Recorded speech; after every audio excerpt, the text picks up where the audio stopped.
पूरे 3 साल बाद रोहन दुबई से वापस आया था। एयरपोर्ट पर आती प्यारी सी मुस्कान उसके चेहरे पर फैल गई।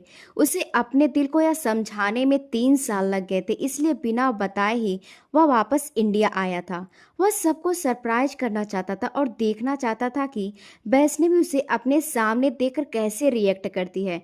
वह एक बहुत खूबसूरत लड़की थी और रोहन का दिल उसके लिए बड़ी बेताबी से धड़क रहा था। जैसे ही टैक्सी उसके बड़े से बंगले के बाहर रुकी, उसने अपना सामान उतारा और डोरबेल बजाई। जब चौकीदार ने देखा तो उसके चेहरे पर खुशी फैल गई। उसने कहा, साहब जी आप आ गए। उसने दरवाजा खोल दिया। वो अपना सामान नौकर को पकड़ाकर बोला, अंदर ले आओ, और खुद स्टाइल से चलता हुआ बंगले में दाखिल हुआ।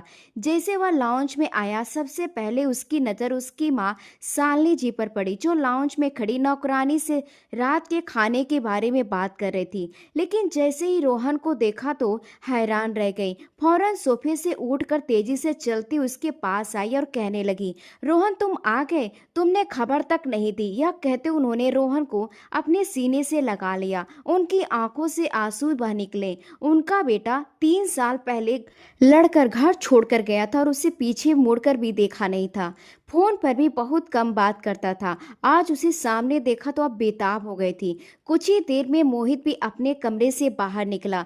जब उसने रोहन को देखा तो भैया भैया कहते उसके पास आ गया। वह कहने लगा, मामा मुझे भैया से मिलना है, मामा मुझे भैया से मिलना है। मोहित यूं तो 22 साल का था, लेकिन उसकी अकल आती थी। वह मानसिक रूप से थोड़ा सा कमजोर था। उसे गले से लगाया वह कहने लगा, भैया मैंने आपको बहुत मिस किया, बहुत मिस किया। वह हर बार 2 बार लाइन को दोहराता। बार बार रोहन का चेहरा चूम रहा था, लेकिन रोहन की नजरें किसी और को ढूंढ रही थी। वो पूरे लाउंज को अपनी नजरों से देख रहा था। खुद में इतनी हिम्मत जुटा नहीं पा रहा था कि वो अपनी माँ से यह पूछ ले कि वैष्णवी कहाँ है। उसने कहा, बाकी सब लोग नजर नहीं आ रहे। मम्मी शालिनी जी लापरवाही से कहने लगी, यह बाकी कौन है? इस घर में मेरे और मोहित के अलावा कौन रहता है? बस हम दोनों ही तो हैं, बाकी नौकर हैं।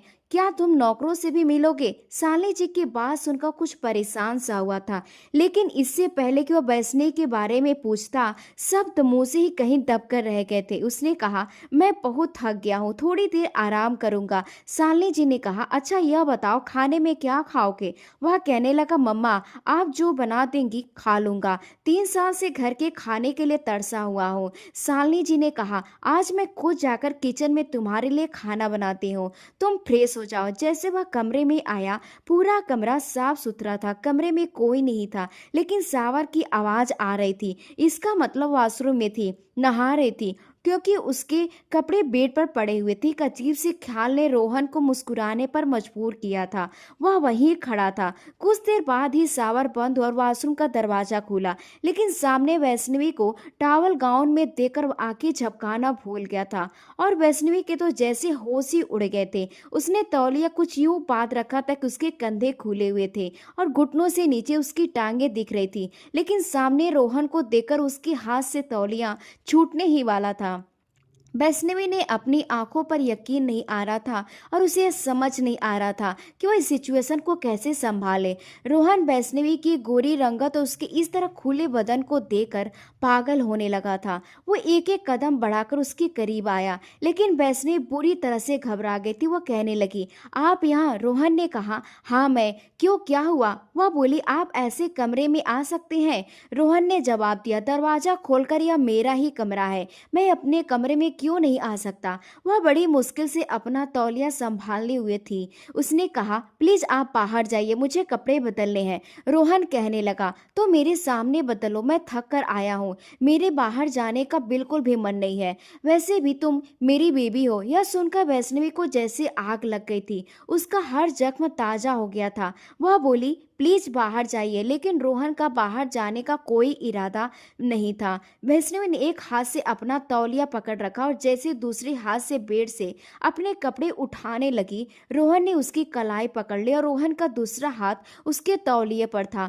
वैष्णवी की जान गले में आ गई थी। वह कहने लगी, रोहन प्लीज, यह आप क्या कर रहे हैं? रोहन ने कहा, अपनी बीबी से प्यार जताने की कोशिश कर रहा हूँ जो इस हुलिये में क्यामत ढा रही है, आते ही मुझे पागल कर रही है। वह घबराई हुई बोली, आप शायद भूल गए हैं कि आप मुझे किस हाल में छोड़कर गए थे। वैष्णवी की आंखों में आंसू आ गए और फिर एक सिसकी निकली। रोहन ने उसका हाथ छोड़ दिया और वह अपने कपड़े बेड से उठाकर वॉशरूम में चली गई। रोहन ने गहरी सांस ली। अपने किए पर उसे अफसोस भी हो रहा था, लेकिन उस वक्त हालात ही कुछ ऐसे थे कि उसे यह सब करना पड़ा। कुछ देर बाद जब वैष्णवी आश्रम से बाहर आई तो उसने अपने आंखें नीचे रखी। रोहन ने सोच लिया था कि रात को उसकी सारी शिकायतें दूर कर देगा। वो उसे इतना प्यार देगा कि 3 साल की सारी करवाहट उसके दिल से निकाल जाएगी। वॉशरूम से बाहर आते वह सीधा कमरे से बाहर चली गई। रोहन सफर की थकान से थोड़ा परेशान था, इसलिए नहाकर उसने कपड़े पहने और कुछ देर के लिए सो गया।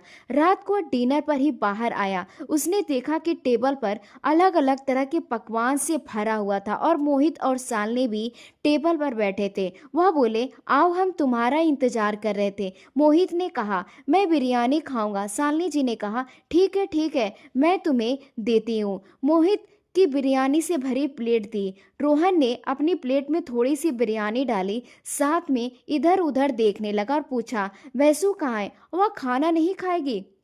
शालिनी जी ने लापरवाही कहा, उसे छोड़ो, जब भूख लगेगी तो किचन में खा लेगी। तुम खाना खाओ, देखो यह बिरयानी मैंने खुद अपने हाथों से बनाई है। रोहन ने कहा, मम्मा, मैं अपने किए पर बहुत शर्मिंदा हूँ।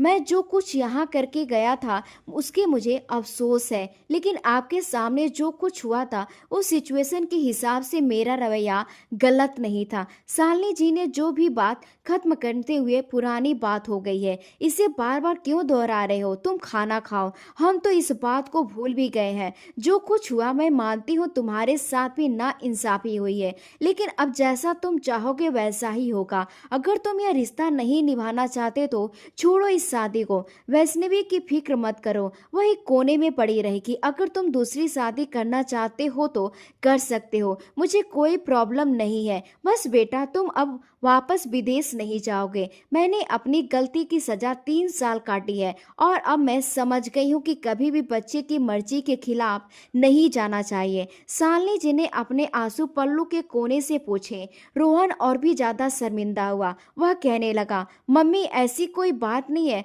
बस मैं थोड़ा इमोशनल हो गया था, लेकिन अब मैंने इस रिश्ते को अपना लिया है। यह सुनकर शालिनी जी के माथे पर बल पड़ गया। शालिनी जी ने कहा, नहीं, अब तुम इस रिश्ते के को भूल जाओ। यह सुनकर रोहन का चम्मच मुंह से जाते जाते रुक गया। उसने कहा, मैं भूल जाऊं? मम्मी, आप कैसी बातें कर रही हैं? मैंने 3 साल खुद को इस बात के लिए तैयार किया है कि वैसु मेरी बीवी है, और सच कहूं तो मैं यह रिश्ता अब निभाना चाहता हूं। यह सुनकर शालिनी जी के चेहरे का रंग कुछ उड़ गया था। उन्होंने माथे पर बट डालकर खाना खाया। रोहन से उन्होंने ज्यादा बात नहीं की। वह रोहन की आदत को अच्छी तरह से जानती थी। एक बार वह जो फैसला लेता है उसे कभी नहीं बदलता। खाना खाने के बाद रोहन वापस अपने कमरे में चला गया। उसे वैष्णवी का इंतजार था, लेकिन यह इंतजार ही इंतजार रह गया। रात के 1 बजे तक वैष्णवी का इंतजार करता रहा, लेकिन वह कमरे में नहीं आई। रोहन अब उस पर गुस्सा आने लगा था। ऐसी भी क्या जिद थी? रोहन को अपनी गलतियों पर पछतावा था और वह उनकी भरपाई करना चाहता था। तो फिर वैष्णवी के साथ क्या प्रॉब्लम थी? वो उसे सारी खुशियां देने के लिए तैयार था, तो फिर वह क्यों इतनी अकड़ दिखा रही थी? रोहन गुस्से से कमरे से बाहर निकला। पूरा लाउंज अंधेरे में डूबा हुआ था। उसने किचन में देखा तो किचन की लाइट भी बंद थी और वह भी खाली था। नीचे बस 4 कमरे थे, एक रोहन का, एक शालिनी का, एक ड्राइंग रूम था और एक गेस्ट रूम। मोहित का कमरा उस पर था, बल्कि मोहित के 2 कमरे थे। एक वो जिसमें उसके मनपसंद खिलौने थे और वो उसमें खेलता था, और एक वह कमरा जहां वह सोता था। रोहन ने गेस्ट रूम का दरवाजा खोलना चाहा तो वह बंद था। वह समझ गया कि वैष्णवी इसी कमरे में है। उसने हल्के से दरवाजा खटखटाया, लेकिन अंदर से कोई आवाज नहीं आई। उसने फिर से खटखटाया दरवाजा और कहा, वैसु, मैं जानता हूँ कि तुम कमरे में हो, दरवाजा खोलो। लेकिन वैष्णवी ने दरवाजा नहीं खोला, बल्कि उसने तुझे जवाब देना भी जरूरी नहीं समझा। रोहन गर्म हो गया और गुस्से से अपने कमरे में चला गया, तकिया ठीक किया और लेट गया। लेकिन उसे नींद नहीं आ रही थी। आंखें बंद करता तो वैष्णवी का रूप उसके सामने घूमने लगता। उसका तौलियों से लिपटा हुआ वजूद अब उसका दिमाग खराब कर रहा था। बार बार आंखों के सामने उसका वही अंदाज नजर आ रहा था, आधा छिपा हुआ और आधा खुला हुआ। वह बेचैनी से उठ बैठा। उसने वैष्णवी पर गुस्सा आने लगा। वह उठकर लाउंज के बाहर चला गया। चौकीदार, ड्राइवर, नौकर सभी अपने अपने कमरों में जा चुके थे। रोहन पीछे की तरफ से गेस्ट रूम की बाहर खिड़की के पास गया। उसने देखा कि खिड़की बंद नहीं थी। उसने जैसे थोड़ी सी खिड़की खोली, अंदर से रोने की आवाजें आ रही थी। रोहन ने खिड़की के अंदर आकर जैसे हल्का सा पर्दा हटाया तो उसने देखा कि वैष्णवी बिस्तर पर लेटी रो रही है। यकीनन वह रोहन से नाराज थी, खफा थी। लेकिन जैसे वह कूदकर अंदर आया तो आवाज से वैष्णवी उठकर बैठ गई। वह कहने लगी, कौन है, कौन आया है? उसने तुरंत लाइट ऑन की तो सामने रोहन को देखकर घबरा गई। कहने लगी, आप यहाँ क्या कर रहे हैं? आपको शर्म नहीं आती? चोरों की तरह मेरे कमरे में आ गए। उसने कहा, तुम्हें मेरी बात समझ नहीं आई? दरवाजा खटखटाया था ना मैंने? प्यार से बात समझ नहीं आती? वैष्णवी तुरंत खड़ी हो गई। प्लीज आप यहाँ से चले जाइए। तब तक रोहन उसके करीब आ चुका था, उसके सामने आकर खड़ा हो गया। इससे पहले कि वह कुछ कदम पीछे हटती, रोहन ने अपने दोनों हाथ वैष्णवी की कमर पर रखकर उसे अपने पास खींच लिया। क्या कर रही थी? उसने कोई जवाब नहीं दिया, बस खुद को छुड़ाने लगी। वह कहने लगा, मैं तुमसे पिछले बर्ताव के लिए माफी मांगना चाहता हूँ और बस रिश्ते को वैसे निभाना चाहता हूँ जैसे निभाने का मेरा हक है। मैं तुम्हें अपने कमरे में इज्जत से लेकर जाना चाहता हूँ, लेकिन तुम नहीं आई। खैर, यह भी मेरा ही कमरा है। वह कहने लगी, प्लीज आप मुझसे दूर रहिए, मैं आपके पास नहीं आना चाहती। रोहन ने कहा, मेरा दिमाग खराब करके मेरी सारी भावनाओं में आग लगाकर अब तुम कह रही हो कि तुम मेरे पास नहीं आओगी? ऐसा कैसे हो सकता है? आंखें बंद करता हूं तो तुम्हारा तौलिया लिपटा हुआ वजूद मेरा चैन छीन लेता है। मुझे नहीं पता था कि तुम्हारी खूबसूरती मेरे होश पर इस तरह छा जाएगी। बहुत बड़ी गलती की मैंने, 3 साल बर्बाद कर दिए। मुझे तो चाहिए था कि उसी रात यह कहते हुए उसका लहजा नसीना होने लगा था, लेकिन वैष्णवी लगातार उससे खुद को पीछे छुड़ा रही थी। रोहन की पकड़ बहुत मजबूत थी। जब वह लाचार हो गई तो रोने लगी। यह देखकर रोहन का दिल कुछ पिघला। रोहन ने कहा, क्या बात है, रो क्यों रही हो? उसने कहा, प्लीज मुझसे दूर रहो। रोहन कहने लगा, बहुत नखरे दिखा रही हो तुम, मैं तुम्हारे और नखरे बर्दाश्त नहीं करूंगा। यह कहकर वह उसे बिस्तर पर ले गया और उसे बिस्तर पर लिटा दिया। इससे पहले कि उठती या कोई विरोध करती, रोहन ने उसे मौका नहीं दिया। वो खुद को उस पर गिरा चुका था और अब उसके हावी हो चुका था। वह कहने लगा, प्लीज एक बार मेरी बात सुन ले। लेकिन रोहन बेसुध होकर आगे बढ़ने लगा। उसने उसके बालों को पूरी तरह से खोल दिया था, अपनी उंगलियों को उसके बालों में फंसा दिया था। इससे पहले कि वह अपनी बेचैनी उस पर उतारता, वह बेहोश हो चुकी थी। उसे बिल्कुल निस्तेज देखकर रोहन के होश उड़ गए। वो उसे हिलाने डुलाने लगा, कहने लगा, भगवान के लिए उठो, तुम्हें क्या हुआ है? मैंने तो तुम्हारे साथ ऐसा कुछ भी नहीं किया, अभी तो ऐसा कुछ किया ही नहीं। लेकिन वैष्णवी को होश नहीं आ रहा था। रोहन इतना परेशान था कि रात हो उसे गोद में उठाकर लाउंज से होते हुए बाहर ले आया। उसने अपनी गाड़ी की पिछली सीट पर उसे लिटाया और मेन गेट खोलकर गाड़ी बाहर निकाली। फिर गेट बंद करके दोबारा गाड़ी में बैठा और तेज ड्राइव करता हुआ उसे पास के अस्पताल ले गया।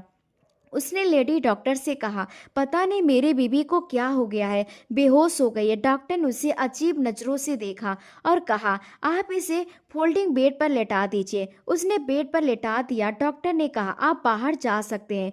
कुछ देर बाद नर्स आई और कहने लगी, आपकी बीबी को होश आ गया है। यह सुनकर रोहन की सांस में सांस आई। उसने कहा, क्या मैं अपनी बीबी से मिल सकता हूँ? वह कहने लगी, जी हाँ जरूर, और वैसे भी आपको डॉक्टर भी बुला रही है, आपसे बात बात करना चाहती हैं। रोहन जैसे ही अंदर दाखिल हुआ तो वैष्णवी होश में थी, लेकिन उसकी आंखों में आंसू बहकर तकिया भिगो रहे थे। सामने डॉक्टर बैठी थी। जो बात डॉक्टर ने रोहन से कही वह उसके होश उड़ाने के लिए काफी थी। डॉक्टर ने कहा, आपको जरा भी शर्म नहीं आती? आपने अपनी बीवी पर जिस कदर क्रूरता दिखाई है, आपकी बीवी के अंदर जख्म हो चुके हैं और वह जख्म ऐसे हैं कि उन्होंने ठीक होने में बहुत वक्त लगेगा। पता नहीं आप मर्द बीवी के करीब आते जानवर क्यों बन जाते हैं। यह सुनकर रोहन के तो जैसे होश उड़ गए थे। वह तो आज पहली बार उसके करीब आया था। फिर जख्म रोहन के तो दिमाग में तूफान चलने लगा। उसका दिमाग चकराने लगा था। ऐसा कैसे हो सकता था?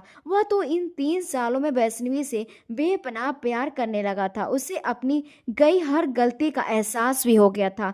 वह तो अपनी गलती का प्रायश्चित करना चाहता था, पर यह नहीं जानता था कि वह लड़की उसकी अमानत होते हुए भी यह सब कर बैठेगी। क्या सोचकर उसने इतना बड़ा कदम उठाया था? रोहन बहुत गुस्से में था। उसने डॉक्टर के सामने कुछ नहीं कहा और वैष्णवी यूं थी कि नजरें नहीं मिला पा रही थी। वह समझ रही थी कि वह रोहन को क्या जवाब देगी, क्योंकि रोहन की आंखों में जो सवाल थे उसे देख चुकी थी, जिसका उसके पास कोई जवाब नहीं था। फिलहाल जैसे उसने वैष्णवी को गाड़ी में ले जाकर बैठने को कहा, उस वक्त रोहन का लहजा बहुत रूखा था। वैष्णवी बहुत परेशान थी कि क्या जवाब देगी, लेकिन गाड़ी में भी रोहन ने उससे कोई भी सवाल नहीं पूछा। रोहन के दिमाग में तो जैसे आंधियां सी चल पड़ी थी। सब कुछ धीरे धीरे उसे याद आने लगा। उस दिन क्या हुआ था जिस घटना ने उसकी जिंदगी को बदल कर रख दिया था। बड़े उदास मन से रोहन अपने कमरे में दाखिल हुआ, जहां वैष्णवी डरी सहमी बैठी थी।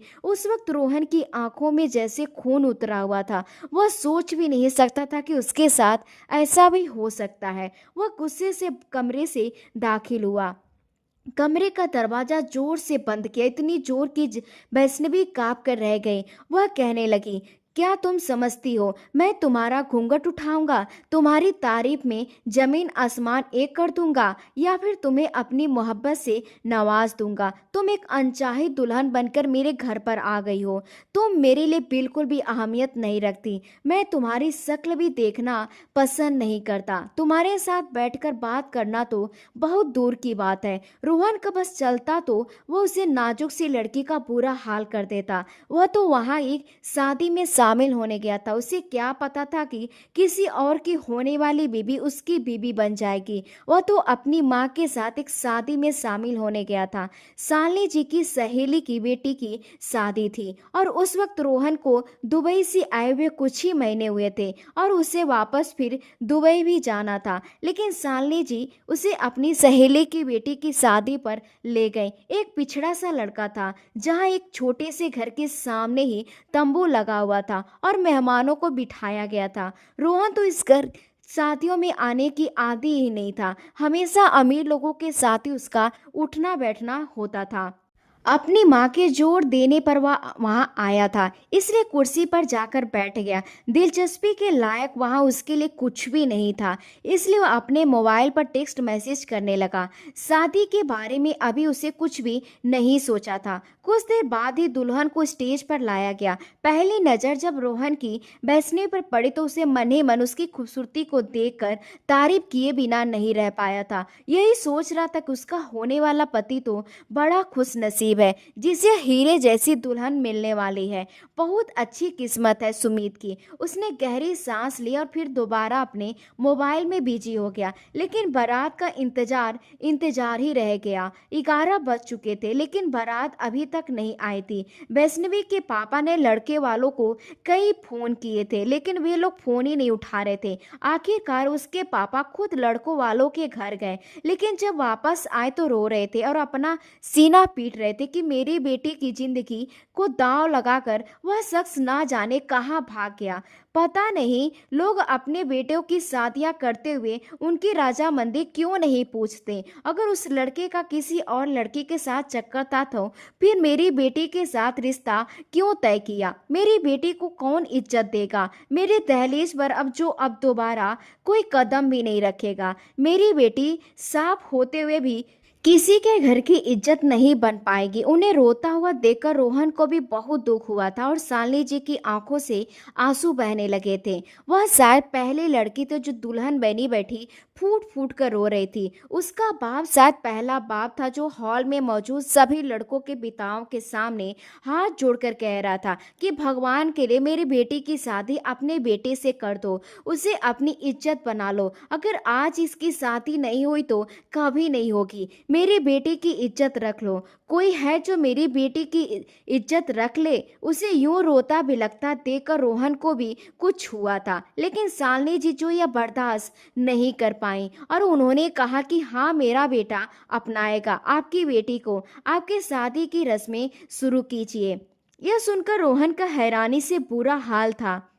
वह सोच भी नहीं सकता था कि उसकी माँ उसे बलि का बकरा बनाकर रख देगी। ठीक है, उसे दुख हुआ था कि लड़के वाले आखिरी वक्त में मुकर गए और लड़की की जिंदगी बर्बाद होने लगी। यह एक तकलीफ थी, लेकिन उसका यह हल तो नहीं था कि उसकी शादी कर दी जाए। वह शालिनी जी को घूरता रह गया, लेकिन शालिनी जी ने उसके इशारे को भी नहीं समझा और उसकी शादी वैष्णवी से कर दी गई। रोहन बेमन से शादी करके घर आ गया था, लेकिन जैसे घर में दाखिल हुआ गुस्से से अपने तूफान सा खड़ा हुआ था। वैष्णवी तो खड़ी कांप रही थी। वह कहने लगा, मैं इस लड़की से शादी हरगिज नहीं निभाऊंगा। अपने जबरदस्ती शादी करवाई है। यह रिश्ता मैं तो कभी नहीं निभा पाऊंगा। वैसे भी मेरी कल की फ्लाइट है, मैं वापस दुबई चला जाऊंगा। रोहन ने गुस्से में कहा, यह लड़की आप लोगों की जिम्मेदारी है। आपने क्यों जबरदस्ती मेरी शादी इससे करवाई? शालिनी जी उसे समझाने लगी। उन्होंने एक नौकरानी से कहा कि जाओ वैष्णवी को रोहन के कमरे में ले जाकर बैठा दो। रोहन तो यह सुनकर भड़क गया, कहने लगा, यह मेरे कमरे में नहीं जाएगी। लेकिन नौकरानी तब तक वैष्णवी को रोहन के कमरे में बैठाकर आ गई थी। वह अपनी माँ का चिल्ला रहा था कि मैंने तो इस लड़की के दूल्हे को भी नहीं कहा था कि भाग जाए ताकि यह मुसीबत मेरे गले पड़ जाए। आप जानती हैं ना कि मैं अभी शादी करना ही नहीं चाहता था, और अगर मैं शादी करता भी तो उस मिडिल क्लास लड़की से कभी भी नहीं करता। मुझे हाई क्लास और हाई सोसाइटी की लड़कियां अच्छी लगती हैं। आपने क्या सोचकर मेरी शादी इस लड़की से कर दी है? मैं इसके साथ कोई रिश्ता नहीं निभाऊंगा और मैं आप वापस कभी नहीं आऊंगा। आप समझ लीजिए, आपने अपने बेटे की कुर्बानी दे दी है। यह सुनकर शालिनी जी रोने लगी। उन्होंने मिन्नतें करके उसे जबरदस्ती कमरे में भेजा, लेकिन यह वैष्णवी पर भी चिल्ला रहा था। कहने लगा, जबरदस्ती की बीबी को मैं नहीं बीबी मनाता। तुम एक अनचाही दुल्हन हो जिसके पति के दिल में कभी जगह ही नहीं बनती। मेरे दिल में भी कभी नहीं बनेगी। यह कहकर उसने वैष्णवी का हाथ पकड़ा, उसे नीचे सोफे पर धक्का दिया और कहने लगा, यह है तुम्हारी औकात, तुम यहाँ सोओगी। तुम्हारी इतनी अहमियत नहीं कि मैं तुम्हें अपने बिस्तर पर जगह दूं। यह कहकर वह गुस्से से लेट गया। वैष्णवी दबी हुई सिसकियों से पूरी रात रोती रही। सुबह पता नहीं कब उसकी आंखें खुली। जब कमरे में हलचल की आवाज़ से उसकी आंखें खुली तो उसने देखा कि रोहन बैग पैक करके अपने कपड़े रख रहा था। उसने उठकर बैठ गई और कहने लगी, आप मुझे किस बात की सजा दे रहे हैं? मेरा तो कोई दोस्त नहीं। वह कहने लगा, मुझसे बात मत करो, तुम्हारी वजह से यह सब कुछ हुआ है। तुम्हारे बाप की इज्जत का ठेका मैंने नहीं ले रखा था। अब मेरे नाम पर सारी जिंदगी बैठी रहो। बहुत शौक था तुम्हारे बाप को तुम्हें विदा करने का, हो गई विदा। आगे तुम मेरे घर, लेकिन याद रखना, मेरे पास आकर तुम्हें कभी सुकून नहीं मिलेगा। मैं अपनी मर्जी से तुम्हारी दूसरी शादी और करके दिखाऊंगा। यह कहकर वह अपना बैग लेकर चला गया था। उसने शालिनी जी से भी मिलने की तकलीफ नहीं उठाई थी। दुबई आकर कुछ महीने तो उसका गुस्सा बहुत तेज रहा, लेकिन धीरे धीरे उसको अपनी गलती का एहसास होने लगा। लेकिन जिस कंपनी में वह काम करता था वहाँ कॉन्ट्रैक्ट साइन कर चुका था। 3 साल से पहले वह इंडिया नहीं जा सकता था और इन 3 सालों में उसका गुस्सा खत्म हो गया था। 3 साल पहले वह वापस तो नहीं आ सकता था, बल्कि वैष्णवी का मनमोहक रूप अब उसको सताने लगा था, रातों को जगाने लगा था। अच्छा लगता था उसके बारे में सोचना, क्योंकि वाकई वह बेगुनाह थी, बेकसूर थी। उसने गुस्से में आकर यह सब किया था। जब तक वापसी का वक्त आया तब तक वैष्णवी से प्यार करने लगा था और उसके साथ एक खुशहाल जिंदगी गुजारना चाहता था। अपनी गलती का प्रायश्चित भी कर रहा था, लेकिन जो कुछ लेडी डॉक्टर ने उसको बताया था उसके होश उड़ाने के लिए काफी था। वह सोच भी नहीं सकता था कि वह लड़की उसके साथ इतना बड़ा धोखा करेगी, उसकी बेबी होते हुए भी यह सब करेगी। उसने यह सब किया, कैसे किया? 3 साल भी उस लड़की से अपने जज्बात संभाले नहीं गए और उसने अपना आप किसी और गैर मर्द के हवाले कर दिया, वह भी मेरी बीवी होते हुए भी। यह बातें रोहन को अंदर ही अंदर जैसे आग लगा गई। वह गुस्से से कमरे में दाखिल हुआ और एक नज़र वैष्णवी पर डाली जो घुटने पर सर रखकर फूट फूट कर रो रही थी। पहले तो वैष्णवी का रोना रोहन को थोड़ा बहुत समझ आ रहा था, लेकिन अब उसके रोने से उसे बहुत ज्यादा चिढ़ हो रही थी। वह गुस्से में आगे बढ़ा और अगले ही पल उसका हाथ पकड़कर झटकने से कहने लगा, यह सब क्या है? बताओ मुझे। तुम्हारी जवानी इतनी उछल रही थी कि अभी भूल गए कि तुम शादीशुदा हो, सब रहने हुआ तुमसे। यह सुनते वह कांप उठी, घबराकर बोली, मैंने कुछ नहीं किया, मुझे छोड़िए। आपको कोई हक नहीं है मुझसे यह सवाल पूछने का। मेरी इस पूरी हालत की वजह आप खुद ही हैं। रोहन ने उसे कसकर पकड़कर और उसे करीब किया और बोला, चुप रहो। मैंने तो सोचा था कि तुम गांव की एक डरपोक और मासूम लड़की हो। तुम्हें पता भी है इन 3 सालों में मेरे दिल में तुम्हारे लिए कैसी फीलिंग थी। मैं तुम्हें याद करके खुद को बेचैन महसूस करता था। मुझे तुमसे प्यार होता चला गया था और यह प्यार इतना बढ़ गया था कि मैंने दूसरी लड़कियों को देखना तक छोड़ दिया था। मेरी जिंदगी में इतनी कलीग, इतनी एम्प्लॉय है, मगर तुम्हें पता है मैंने खुद को संभाला सिर्फ और सिर्फ तुम्हारे लिए। मैं अपनी सारी इच्छाएं, सारी बेचैनी, सारा प्यार तुम पर न्यौछावर करना चाहता था, क्योंकि तुम ही इसकी इकलौती मालिक थी। मगर तुमने क्या किया? उसने एक झटके से वैष्णवी को छोड़ा और अब बिस्तर पर जा गिरी। तकलीफ के मारे उसके मुंह से सिसकियां निकल गए। डॉक्टर ने जो बात कही थी वह अभी भी रोहन के दिमाग में गूंज रही थी। रोहन का दरवाजा बंद करना भूल गया था। कमरे से रोने की हल्की आवाज आई। शालिनी जी भी वहीं आ गई थी। वह उस वक्त पहुंची जब रोहन ने उसे बिस्तर पर झटक कर गिराया था। अगले ही पल शालिनी जी बोली, हे भगवान, क्या हो गया बेटा? क्या कर दिया इस लड़की ने तुम्हें? सब तो ठीक है ना? अपनी माँ को वहां देखकर रोहन तुरंत वैष्णवी से दूर हट गया। कहने लगा, कुछ नहीं मम्मी, बस आप यहाँ से जाइए, यह मेरा और इसका पर्सनल मैटर है। मगर उसकी बात सुनकर शालिनी जी तुरंत आगे बढ़ी। वैष्णवी पहले ही रोहन की डांट सुन चुकी थी, अब शालिनी जी ने भी उसे कंधों से पकड़कर झिझोड़ दिया। क्या कर दिया तुमने मेरे बेटे के साथ? तुम्हारी वजह से मेरा बेटा मुझसे 3 साल तक दूर रहा। मैं तो उस वक्त को कोस रही हूँ जब तुम पर दया दिखाकर मैं तुम्हें अपने घर की बहू बनाकर ले आई थी, और अब मेरा बेटा वापस आया है। अभी ठीक से 2 दिन भी नहीं हुए कि फिर से तुम उसे परेशान कर रही हो। चलो जाओ यहाँ से, मैं तुम्हें इस कमरे में नहीं रहने दूंगी। वह वैष्णवी का हाथ पकड़कर वहां से ले जा रही थी जब रोहन ने अपनी माँ को रोक दिया। कहने लगा, नहीं माँ, यह यहीं मेरे कमरे में रहेगी, मेरी बीवी है, मुझे जो भी इससे बात करनी है मैं कर लूंगा। शालिनी जी उसे कह रही थी कि नहीं, तुम इस लड़की से दूर रहो, यह कहीं से भी तुम्हारे लेवल की नहीं है। लेकिन रोहन ने अपनी माँ को जिस तरह घूर कर देखा था, शालिनी जी को उसका हाथ छोड़ना पड़ा। रोहन ने दरवाजा लॉक कर दिया, वापस उसकी तरफ पलटा और कहने लगा, यह रोने का नाटक बंद करो और बताओ किसके साथ तुमने गलत काम किया है, बताओ मुझे। वह 2 कदम पीछे हटी,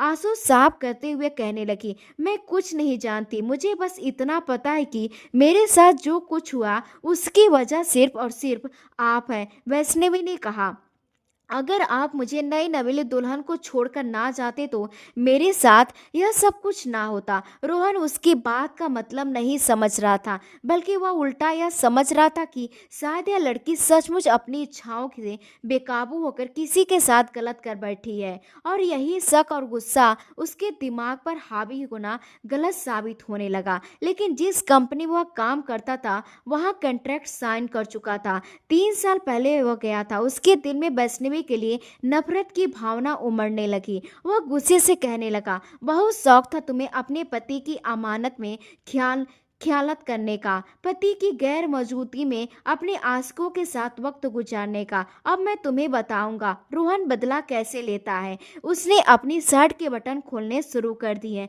जैसे जैसे वह शर्ट के बटन खोल रहा था, वैष्णवी को अपनी मौत अपने सामने दिखाई दे रही थी। वह घबराकर पीछे हटने लगी और बोली, नहीं, आप ऐसा नहीं कर सकते, दूर हटिए मुझसे। मैं पहले ही बहुत तकलीफ से गुजर रही हूँ, मुझे और तकलीफ मत दीजिए, वरना मैं चिल्लाऊंगी, शोर मचाऊंगी, सबको बता दूंगी। वैष्णवी के मुंह से यह सुनकर रोहन ने तुरंत आगे बढ़कर उसी का दुपट्टा उसके गले से खींचा। वह घबराकर अपने हाथ सीने पर रखकर अपनी खूबसूरती उससे छिपाने लगी, मगर वह अपनी शर्ट उतारकर एक तरफ फेंक चुका था। उसे इस तरह देखकर वह अपना चेहरा ढक चुकी थी, मगर शरारती मुस्कान चेहरे पर सजाकर रोहन कहने लगा, क्यों अब शर्म आ रही है तुम्हें? अब मेरी तारीफ भी नहीं करो जैसे अपने यार की करती होगी। यकीनन तुम्हारी मर्जी भी तो शामिल होगी ना। वह जानबूझकर खुद को तकलीफ दे रहा था और इस तरह के शब्दों का इस्तेमाल करके वैष्णवी को भी तकलीफ दे रहा था। जानबूझकर वह ऐसे ताना मार रहा था और वो रोई जा रही थी। रो रो कर वह कह रही थी, भगवान आपको वास्ता, आप इस तरह के शब्द इस्तेमाल मत कीजिए, मैं बीवी हूँ आपकी, ऐसा मत कीजिए, मैं पहले ही बहुत तकलीफ में हूँ। आपने सुना था ना डॉक्टर ने क्या कहा था? मगर उसकी रोती आवाज़ सुनकर रोहन अपनी आंखों में एक चमक लाया। उसने अपने माथे को खुजाया और फिर उसी का दुपट्टा उसके मुंह पर बांधना शुरू कर दिया। हाथ और मुंह बांधने के बाद उसे बिस्तर पर झटके से गिरा दिया। उससे पहले को अपनी अगली हद पार करता दरवाजा तेजी से बजने लगा। दरवाजे पर धड़धड़ाम दस्तक देने लगी, जिसे सुनकर रोहन एक झटके से उससे अलग हुआ और कहने लगा, कौन है? जाओ अभी यहाँ से। मम्मी, क्या आप हैं? लेकिन कोई भी नहीं बोल रहा था। जैसे रोहन ने दरवाजा थोड़ा सा खोला तो दरवाजा खुलने की आवाज़ सुनकर वह एक झटके से दरवाजा पूरा खुल चुका था और फिर रोहन के माथे पर सिकन पहले से भी ज़्यादा गहरी हो गई थी, क्योंकि मोहित कमरे में दाखिल हो गया था। अगले ही पल एक नज़र उसने वैष्णवी पर डाली, जो अपने हाथ और मुंह बंधे बिस्तर पर बैठी रो रही थी। रोहन को गुस्से से देख कर वह कहने लगा, यह सब क्या है भाई? आप इतनी प्यारी भाभी के साथ इस तरह का बर्ताव कैसे कर सकते हैं? आपको शर्म आनी चाहिए भाई, आपको शर्म आनी चाहिए। इतनी प्यारी गुड़िया जैसी सॉफ्ट सॉफ्ट वैसों के हाथ आप ऐसा कैसे कर सकते हैं? इतनी सॉफ्ट प्यारी सी भाभी को आपने बांध कर क्यों रखा है? यह कहकर वह तुरंत वैष्णवी की तरफ बढ़ गया।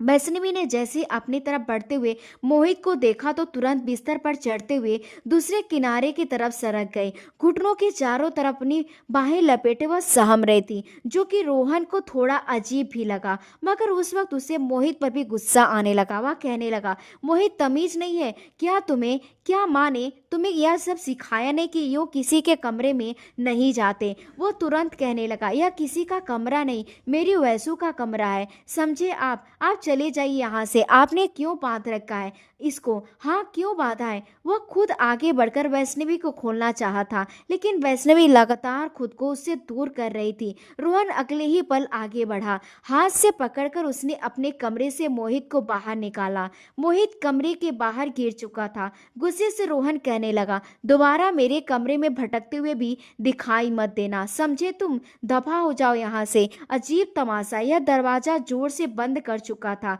उसका सारा मूड तो वैसे ही खराब हो चुका था। वह उस लड़की को सबक सिखाना चाहता था, मगर ना जाने क्यों उसे रोता देखकर उस पर दया आ गई थी। आगे बढ़कर झटके से उसके मुंह से कपड़ा हटाया और कहने लगा, मैं तुम्हें इतनी आसानी से छोड़ूंगा नहीं, समझी तुम? आज तक का वक्त है तुम्हारे पास। तुम मुझे सुबह तक अपने उस आशिक का नाम बताओगी और मैं तुम्हें तलाक देकर खुद उसकी विदाई उसके साथ करवाऊंगा। लेकिन अगर तुमने नौटंकियां जारी रखी और सब भूलकर मेरे साथ जिंदगी में आगे नहीं बढ़ी तो फिर देखना मैं तुम्हारा क्या हाल करता हूँ। यह कहकर वह उसे बेड से उठने को कहकर जा चुका था। वह एक तरह सोफे पर बैठकर रोती हुई सारी रात गुजार चुकी थी।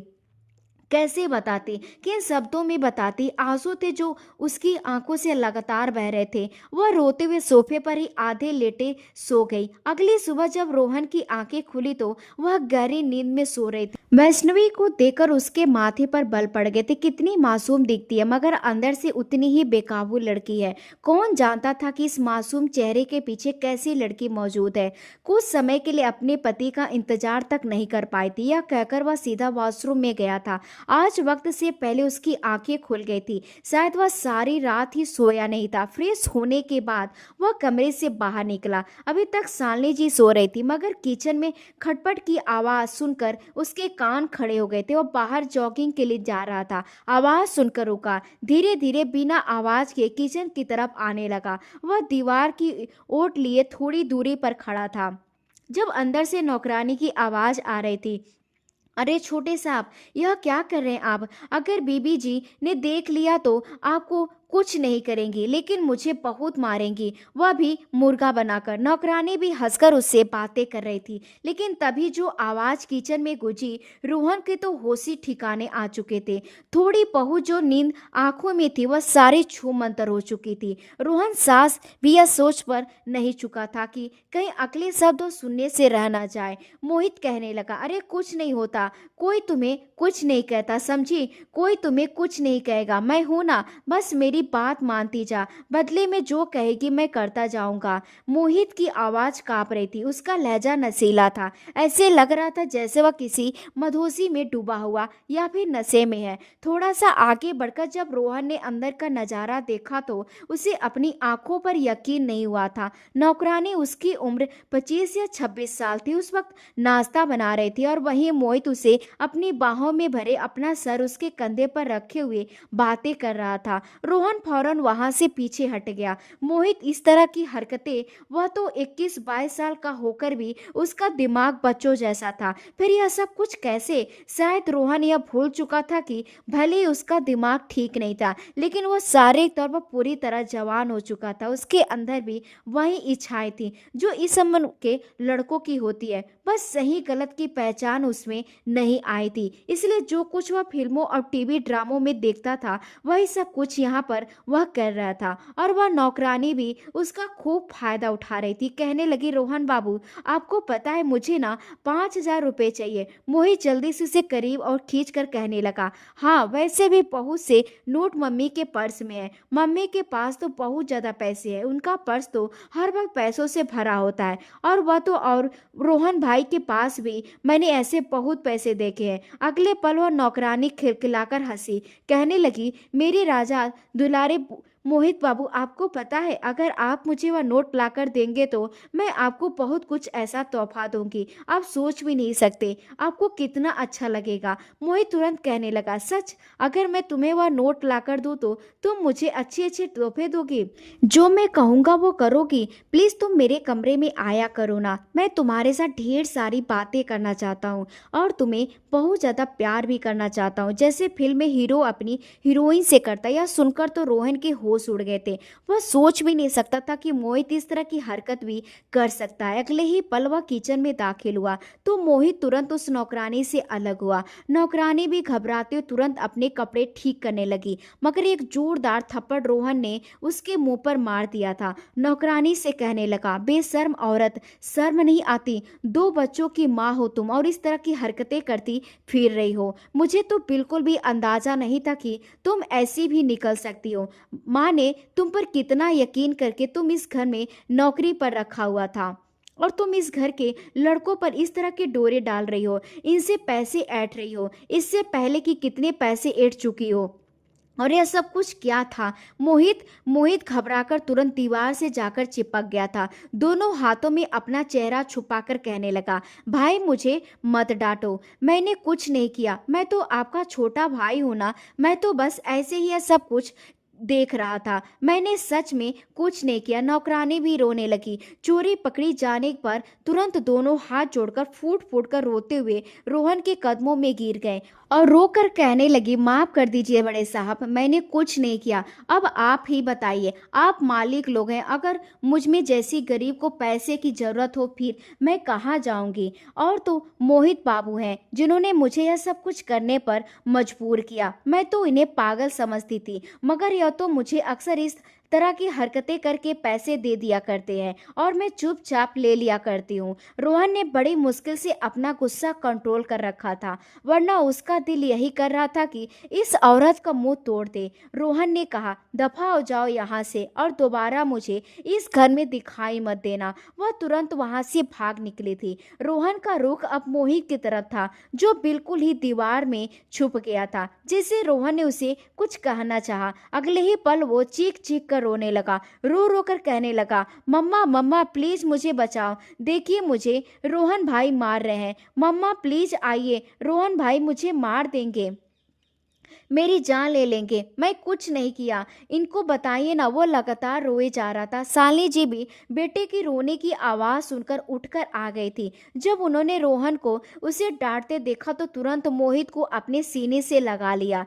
कहने लगी, क्या हुआ रोहन, क्या कह रहे हो? छोटे भाई को तुम जानते हो ना, यह नॉर्मल नहीं है, इसका मानसिक संतुलन ठीक नहीं है। वो मन ही मन बड़बड़ाकर कहने लगा, सिर्फ मानसिक संतुलन ही खराब नहीं है। फिर कहने लगा, पूछिए इससे, यह सुबह सुबह नौकरानी के साथ क्या कर रहा था? नौकरानी के साथ जिस तरह की बातें कर रहा था, मुझे तो शर्म आ रही है आपको बताते हुए। और तो और यह आपके पर्स से पैसे चुराकर उन नौकरानियों को भी देता रहा था। माँ, आपने मोहित को देखती रह गई। फिर कहने लगी, नहीं नहीं बेटा, तुम ऐसा कैसे कह सकते हो? ये तो शरारती और तेज दिमाग तो आजकल की नौकरानियां हैं जिन्होंने इसे फंसाने की कोशिश की होगी। फिक्र मत करो, मैं आज ही उसे नौकरी से निकाल कर भरोसेमंद लड़की को रखती हूँ। वह मोहित को वहां से लेकर जा चुकी थी। सारा दिन रोहन का काम पर भी ऐसा ही गुजरा था। रह रहकर मोहित की वह हरकत याद आ रही थी और फिर पिछली रात जो कुछ वैष्णवी ने किया था वह भी उसे याद आ रहा था। वो खुद को ही कोसते हुए कहने लगा, वाह रोहन, जिंदगी में पहली बार तुझे कोई अच्छी लड़की होते हुए भी तेरी बीबी थी जो तूने अपनी जिंदगी खुशी से बिताना चाहा था। इतनी खूबसूरत बीबी तो किस्मत वालों को मिलती है, मगर जिस तरह चांद पर दाग होते हैं इसी तरह इस तेरी बीबी ने भी तेरी अमानत में ख्यामत न रखी। सारा दिन भारी दिमाग के साथ काम करने के बाद वह घर लौटा था। घर में कदम रखते उसकी नज़र सबसे पहले किचन में काम करके निकलती हुई वैष्णवी पर पड़ी, जिसने अपने दुपट्टे को एक तरफ कमर पर बांध रखा हुआ था। गर्मी की वजह से उसके चेहरे और गर्दन पर पसीने की बूंदें चमक रही थी। वह अपने ही ध्यान में दुपट्टे के कोने से पसीने साफ करते हुए कमरे से जा रही थी। तब रोहन की नज़र मोहित पर पड़ी। उसकी आंखों में एक अजीब सी चमक थी। वह तो टीवी पर कार्टून देख रहा था, मगर जिन नजरों से वह वैष्णवी को घूर रहा था, रोहन का तो खून खौल रहा था। उसने तुरंत वैष्णवी को तेज आवाज में पुकारा। वैष्णवी ने पलट कर उसकी तरफ देखा तो तुरंत दुपट्टा ठीक करते उसके पास आ गई। वह कहने लगी, यह क्या तरीका है? आइंदा के बाद मैं तुम्हें यह दुपट्टा कमर में बांधे हुए घूमते हुए ना देखूं। रोहन का हाथ बढ़ाते वैष्णवी ने तुरंत दुपट्टा सीने पर लगा लिया। सालनी जी ने यह सुना तो अगले ही पल हंस पड़ी, जो खुद बिना दुपट्टे के घर में घुमा करती थी। इस वक्त भी ढीली ढाली कुर्ती और ट्राउजर में थी। हंसकर चलती हुई रोहन के पास आकर कहने लगी, क्या रोहन बेटा, क्या हो गया है? तुम कब से पुराने जमाने के मर्दों की तरह अपनी बेबी पर पाबंदियां लगाने लगे? रोहन ने एक चुभती नजर उन पर डाली, फिर कहा, समझाइए इसे, अपनी नजरों के इरादे ठीक करें, यह ना हो कि मुझसे दो थप्पड़ खाकर इसे अकल आ जाए। सालनी जी के चेहरे पर कई रंग आकर गुजर गए। रोहन को देखकर तो मोहित तुरंत अपने कमरे में भागा था। वह वही लाउंज में बैठकर कुछ देर सालनी जी से बात करता रहा। सालनी जी उसके सामने कई लड़कियों की तस्वीरें दिखा रही थी। कहने लगी, बताओ बेटा, तुम्हें इनमें से कौन सी लड़की पसंद है? मेरा बेटा जिस लड़की पर हाथ रखेगा, एक से बढ़कर एक तुम्हारी स्टैंडर्ड की लड़की है, मैं तुम्हारी उसी से शादी करवाऊंगी। मगर वह चुपचाप उन तस्वीरों को देखता रहा। फिर कहने लगा, मैं आपको अभी इस बारे में कुछ नहीं बता सकता, मैं बहुत ज़्यादा थका हुआ हूँ। दिमागी तौर पर बहुत परेशान हूँ। जब मेरा मन शांत हो जाएगा तभी आपको इस बारे में अपनी राय दूंगा। यह सुनकर शालिनी जी भी थोड़ी खुश हुई।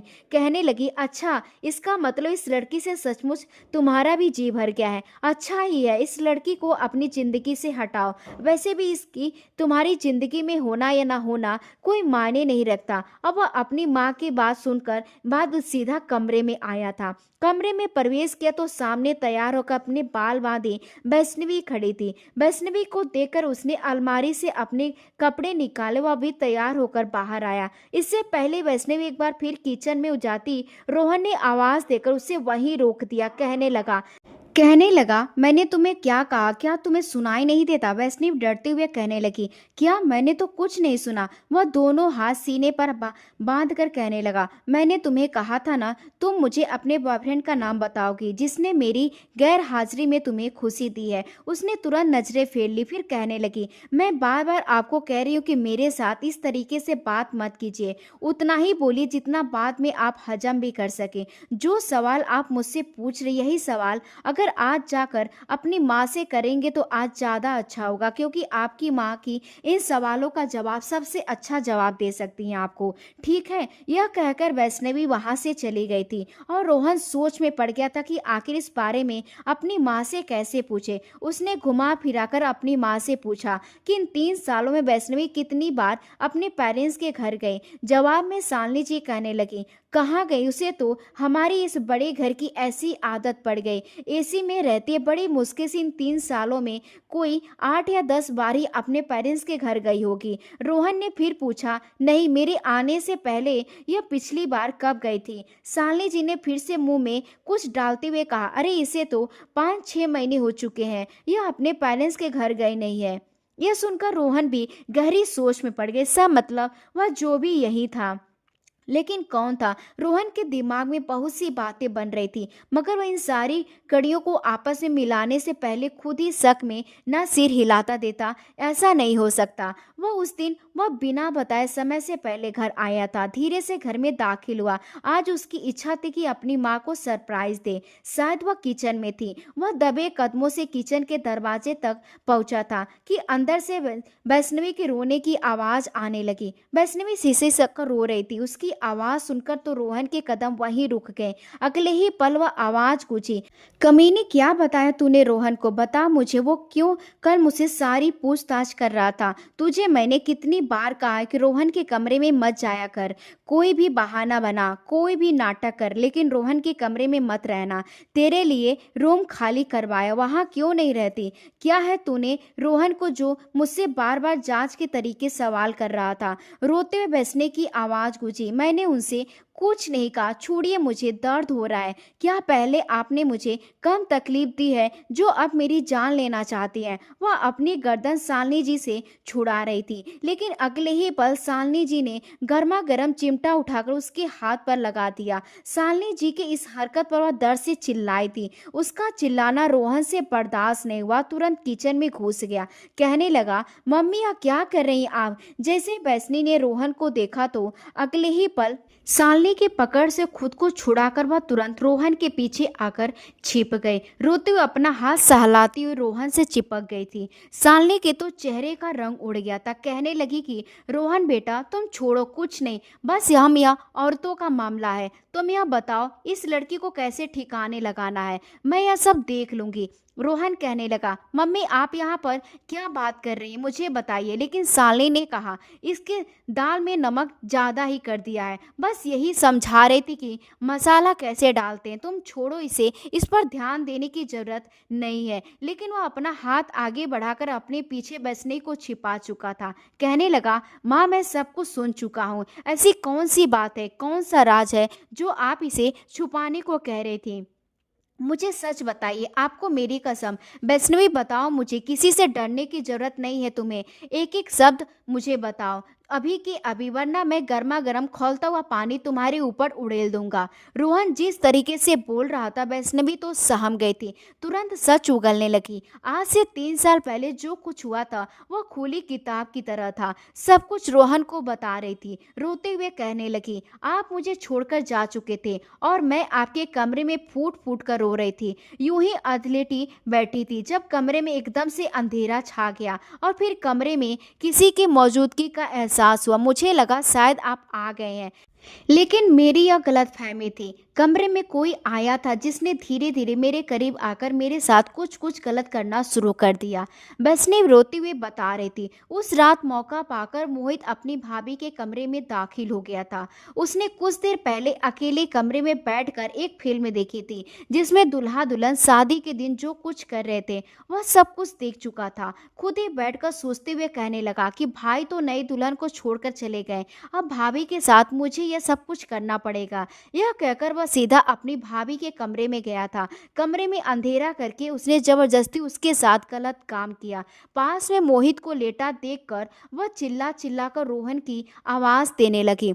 शोर की आवाज सुनकर शालिनी कमरे में आई। जब मोहित को यूं लेटे हुए देखा और मोहित ने रोते हुए सब कुछ अपने मुंह से खुद बोला तो शालिनी के तो होश उड़ गए थे। उन्होंने उल्टा वैष्णवी को ही डांटना शुरू कर दिया कि चुप कर, क्या तमाशा लगा रही है, इज्जत का जनाजा निकालेगी क्या? जो कुछ हुआ अब हो गया। खबरदार जो तूने किसी को भी बताने की कोशिश की, वरना बालों से पकड़कर तुम्हें इस घर से बाहर निकाल दूंगी। भीख मांगने के काबिल भी नहीं रहेगी तू। अपने गांव से कोसों दूर उसे तो वापस जाने का रास्ता भी नहीं पता था। डरी सहमी मजबूर वह इसी घर में रहने लगी थी। मोहित से खुद को बचाने की बहुत कोशिश करती, लेकिन फिर भी मौका पाकर वो उसकी इज्जत की धज्जियां उड़ा देता और इन सब में शालिनी उसका पूरा पूरा साथ देती थी, क्योंकि उन्हें यह उम्मीद थी कि रोहन इस लड़की को कभी भी अपनाएगा नहीं और यूं तो उसके लाडले बेटे के तो वह उस लड़की की किसी काम आएगी नहीं। वैष्णवी ने रोते हुए सब कुछ बताया तो शालिनी नजरें चुरा रही थी। रोहन का तो बस नहीं चल रहा था कि पूरे घर को तबाह करके रख दे। उसे उस वक्त वैष्णवी पर दया आई जिस पर वह वसाहत का दरिंदा का बर्ताव उसके छोटे भाई मोहित ने किया था। मोहित ने तो हर हद पार कर दी थी। उसकी हरकतें रोहन को शुरू से ही नापसंद थी, उससे नफरत के भाव पैदा कर रही थी। उसने वैष्णवी का हाथ पकड़ा, कहने लगा, मैं कभी सपने में भी नहीं सोच सकता था मम्मी कि आप इतनी गलत भी हो सकती हैं। आपको जरा शर्म नहीं आई? आप एक लड़की का इस्तेमाल करके अपने सके बेटे की बीवी का इस्तेमाल करवा रही हैं। आपको लगा था कि मैं यह सब कुछ जानकर उसे छोड़ दूंगा? हरगिज नहीं, मैं आपको कभी माफ नहीं करूंगा और उस पागल के साथ मुझे आपके साथ नहीं रहना। आपका अपना सारा सामान पैक करके अपने वैष्णवी को अपने साथ ले गया और घर छोड़कर वहां से जाने लगा।